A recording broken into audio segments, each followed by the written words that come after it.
So we have this Chevy Cruze customer complaint. The vehicle will not shut off. Let me show you. Pull the key out. The vehicle's still running. So what we're going to do is start to diagnose and see why the vehicle is still operating when it should not be. And we go from there. Thank you. So right now we're going to check fuse 5. It's a 15 amp. And that should be the one right here. So let's check here. So you can see we have voltage there. I will keep it short and simple. Don't make it too hard. Pull that off. And you can see this is being commanded on. That comes from our ignition main relay.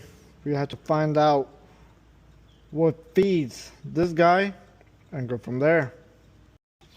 Our ignition main relay is this relay right here. What we're gonna do, we're gonna pop this out. As you can see, we are still getting power to it. So there's something in this circuit that is still being powered. What we're gonna do, we're gonna check and see if it is internally to the fuse box or if we have an issue from here forward. So that's what we just found. We go ahead and put this fuse, which is our fuse for our 54. 54 is a 5 amp. It goes to our HVAC and passenger presence indicator.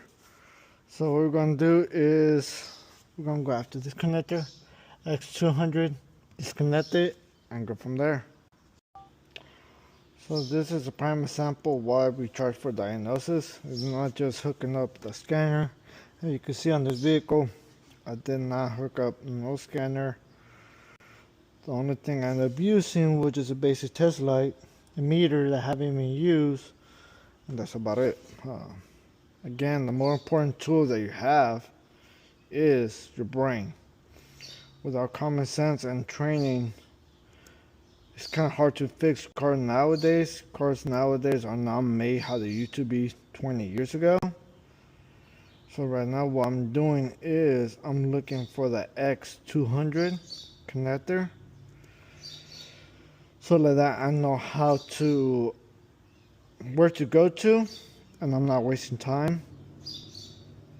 And then we could get this vehicle back on the road the fastest way possible. So the connector should be on this side.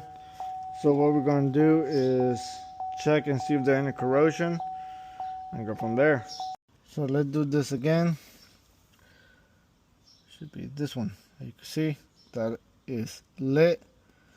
What then I'm going to do next, this dust comes from, I believe, I gotta see where this routed, where this goes to, and go from there. Okay, that is disconnected. I'll try to move the harness, but I cannot move it that much. I know for a fact that is from there all the way coming over here. So I isolated the issue from this area to where that connector is at. So I was able to isolate the issue, and our issue is the fuse box. Let me show you.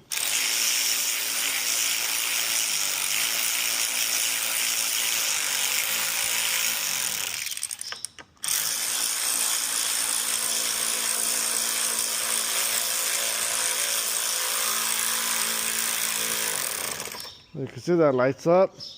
So we have a faulty fuse box. We're gonna have to let the customer know what's going on, and then replace the fuse box, and this car should be ready to go. So again, on this vehicle, we've never connected the scanner to it. This is a prime example of knowing your systems and going to the proper training.